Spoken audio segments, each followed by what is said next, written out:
Selamat datang kepada channel Homegrown ni. Kan kita ada tunjuk macam mana nak buat sistem aquaponik ni kan. Kita dah buat, kita dah testing, kita dah simpan dalam sehari dua ni. Kita nak tambah ikan ke dalam tangki ni dan kita nak tanam sayur-sayur dia lah. Kalau siapa-siapa yang tak tengok macam mana saya buat ni, tengok kat atas ni. Kita dah sediakan.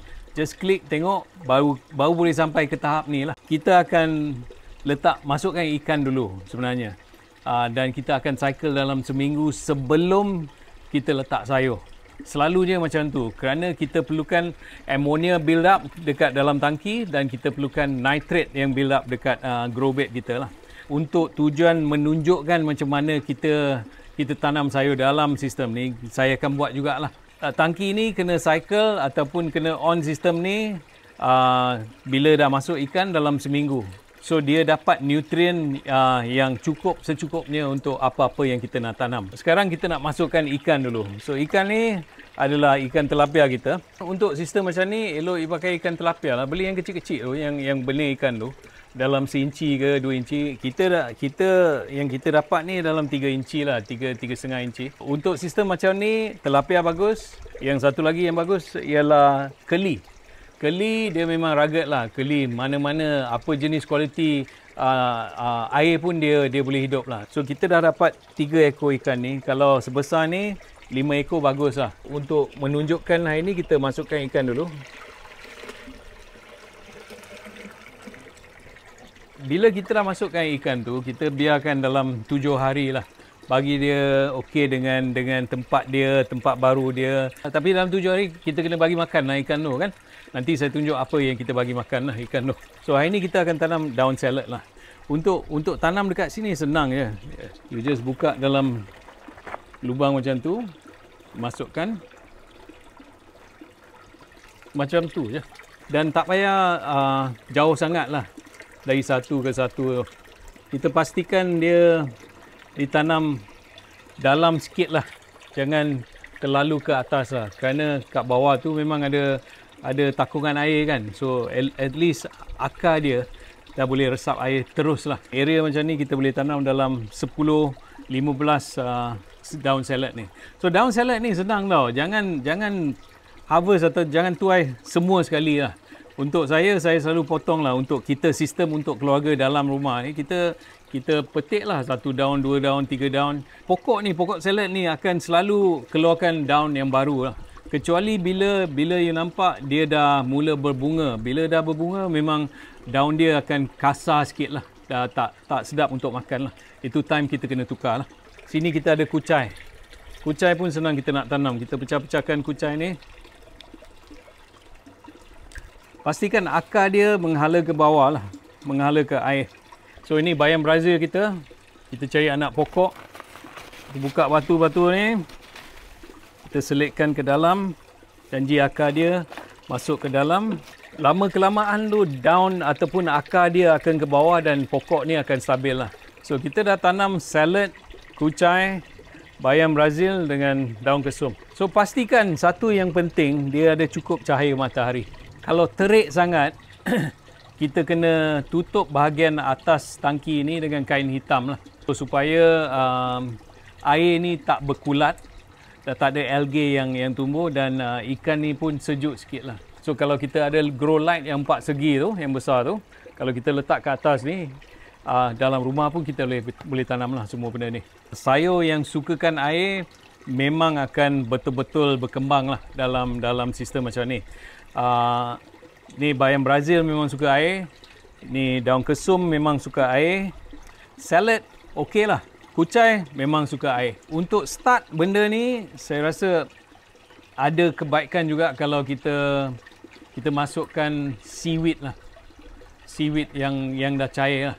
Untuk stabilkan sistem ni. Seaweed tu memang organik dan dia takkan kacau ikan tu. Kalau sistem kecil macam ni je lah. Tapi kalau sistem besar, kita boleh tanam dalam kebun kita pernah tanam dekat 30-35 jenis pokok dalam satu sistem yang sama tau. Untuk aquaponik, segala jenis sayur pun boleh. Kita pernah tanam labu dalam sistem aquaponik besar. Dia menjala ke atas dan berbuah juga. Kita pernah tanam nenas pun kita ada dalam sistem aquaponik juga. Dalam aquaponik, you boleh tanam apa jenis yang you nak tanam. Terpulang kepada nisbah ikan kepada tumbuhan.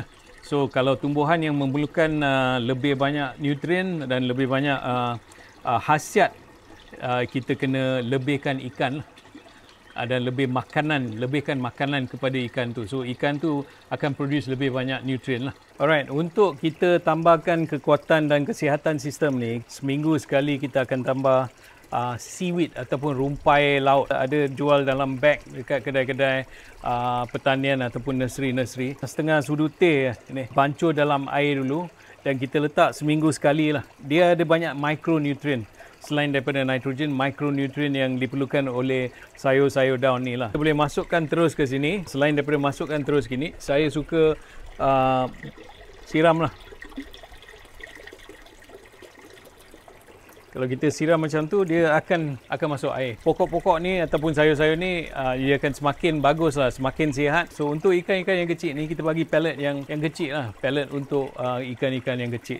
Kita taruh sikit dulu, kita tengok dia makan ke tak. Kalau dia makan, dia habiskan, kita taruh sikit lagi. Sampai dia dah stop makan.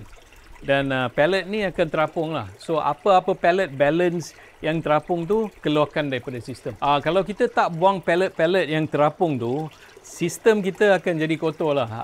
Ammonia tu akan naik. Sistem ni memang mengitarkan air lah dalam tangki ni. So macam kita kata tangki ni penuh dengan ammonia kan. Ammonia membahayakan ikan. Pump daripada bawah ni, dia akan bawa naik air yang penuh dengan ammonia tu ke dalam kita punya grow bed lah ataupun tempat tanaman kita yang penuh dengan batu-batu yang ibaratkan filter jugalah. So dalam filter ni ada bakteria semula jadi. Dia akan makan ammonia tu. Tugas dia pemakanan dia ammonia, dia suka makan ammonia. Hasil daripada pemakanan ammonia tu dia keluarkan nitrate. Nitrate tu nitrogen lah. So nitrogen tu satu baja yang bagus untuk sayur daun. Dan pokok-pokok ni akan meresap atau mengambil nitrates ni dan dia akan filter air tu balik kepada tangki ikan tu lah. Dia macam sistem lama lah, sistem padi kita. Tapi benda ni kita dah modifykan dia supaya kita ambil air daripada tangki dan tuang kepada filtration kita ataupun grow bed kita untuk sistem yang komplit lah. Penjagaan dia senang. Kita kena selalu tengok kalau pipe daripada pump ni keluarkan air yang sama rata tak. Kita kena tengok ada sumbat ke tak. Kalau sumbat senang ya, you ambil, you ketuk-ketuk sikit lah. Kalau you rasa sumbat lah. Kalau tak sumbat, jangan kacau lah. Janji ada air yang keluar dan outlet dia sini juga. Ada blockage ke, ada sumbat ke, paras air ni akan naik lah. So, kita kena make sure yang bawah ni yang kita ada valve tu, memang dibuka lah. Kalau ada pump oksigen yang ada bateri tu, yang kita pergi mancing ikan kan ada bawa pump yang untuk hidupkan udang tu. So benda tu standby je kat luar. Bila ada blackout ke, terpotong elektrik dalam rumah ke, kita masukkan oksigen tu dalam ni dan kita hidupkan oksigen sampai elektrik tu kembali semula lah. Bawah outlet ni memang ada takungan air. So takungan air ni akan menolong sistem ni lah dan menolong sayur-sayur daun kita untuk hidup lah. At least setengah hari ke satu hari pun dia boleh survive, tak ada hal. Kerana ada air dalam ni. Kalau you rasa kering sangat, you ambil sikit air daripada sini dan you curahkan lah. Problem akan terjadi kalau akar-akar pokok ni menyumbat outlet ni. So kita kena selalu peka lah. Kita kena tengok outlet air macam mana selalu. Okey, macam ni kita dah agak lah, kita dah tahu. Okey, untuk sayur salad ni 29 hari daripada saiz macam ni dan dia akan jadi besar lah. So sebelum dia jadi besar ni, saya recommend lah potonglah 1-2 daun tiap-tiap minggu. Masukkan dalam roti ke, dalam burger ataupun masak dalam sup ke. Makan lah. Kita tanam ni untuk apa kan? Bayam Brazil ni kena selalu potong kat atas tu dia akan bercabang balik. Kucai pun jangan petik semua tau. Kucai potong kat bawah je, dia akan tumbuh balik. Janji ubi dia ataupun akar dia tak terkacau lah. So belajar benda ni. Benda ni bagus untuk kita pelajari. Anak-anak muda harus ambil tahu tentang benda ni kerana inilah future kita. Satu hari kalau zaman perang ke apa, kita nak makan apa? At least kita ada sayur, kita ada ikan kan. Kalau memang suka, kalau buat benda ni, cuba share dan cuba komen lah. Kalau ada apa-apa persoalan ke apa, tanya je. You tahu kan saya jawab semua persoalannya. Okey, terima kasih kerana layan lah kita punya channel ni. Kita jumpa episod yang lain, okey?